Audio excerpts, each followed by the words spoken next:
If you are trying to figure out why you are struggling to lose weight, I'm going to go over some of the more common themes as to why this can happen, especially with age. So we know that we are prone to something called sarcopenia. So it's muscle loss with aging, which really accelerates after the age of 40. And if you think about our muscles as these incredible glucose reservoirs, they are also the muscle of longevity. If you're really interested, dive into my podcast I did with Dr. Gabrielle Lime, where we talk about this. So we want to maintain as much muscle mass as we get older. That means lifting weights, eating adequate amounts of protein, and making sure you are getting in lots of daily movement.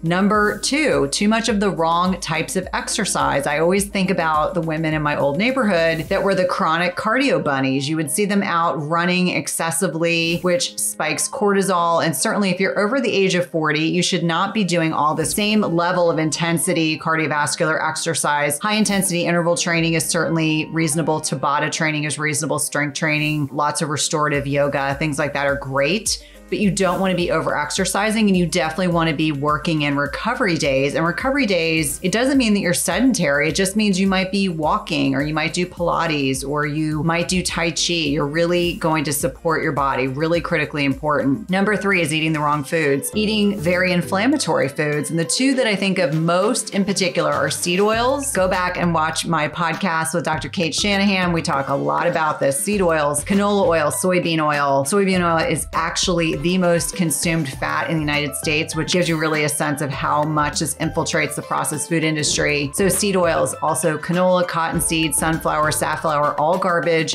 highly inflammatory, are prone to making you create a desire to eat more refined carbohydrates, and will drive insulin resistance. So you want to exclude this from your diet, and you want to be really mindful about considering other inflammatory foods, things like highly processed sugars, gluten, grains, dairy. Obviously, it's all bio-individual, so I would encourage you to experiment. Next is poor quality sleep. Sleep is foundational to our health, absolutely critical for ensuring that we have properly balanced hormones, that we get plenty restorative aspects of sleep, like tapping into the glymphatic system, which is this waste and recycling process that only goes on while we're sleeping because it requires so much brain function. And we know that if you're not getting good quality sleep, you are more prone to eat really highly processed carbohydrate dense foods, and your blood sugar is going to be more challenging to control properly. Next is managing and mitigating stress. There is no one that's watching this that has a stress-free existence, and especially in light of the past events in 2020 into 2021, we are dealing with unmitigated, largely unrelenting amounts of stress. So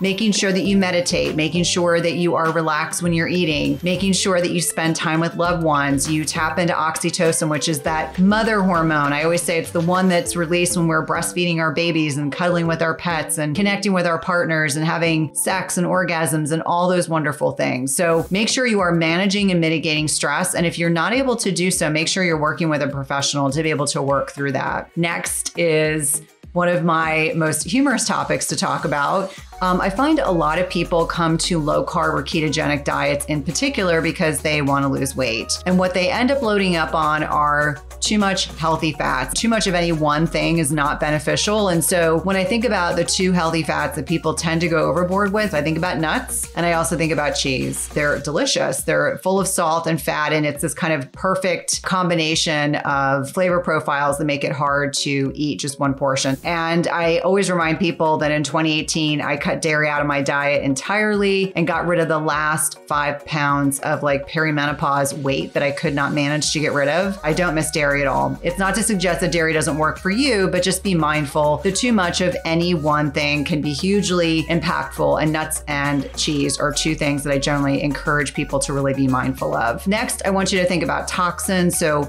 chemicals that we're exposed to in our personal care products, environment, and food all have the ability to create these estrogen mimicking chemicals, which can get stored in our fat tissue and can be very hard to get rid of. And lastly, there is a mindset component to weight loss. There are a lot of people that walk around with a tremendous amount of limiting beliefs about weight loss. They think it's not possible, that they're over a certain age. Insert any amount of excuses that we will convince ourselves of. And I would say to anyone that's watching this, age is not an excuse. Gender is not an excuse. Life stage is not an excuse. So really try to be in the right mindset so you can help release those limiting beliefs that can be holding you back.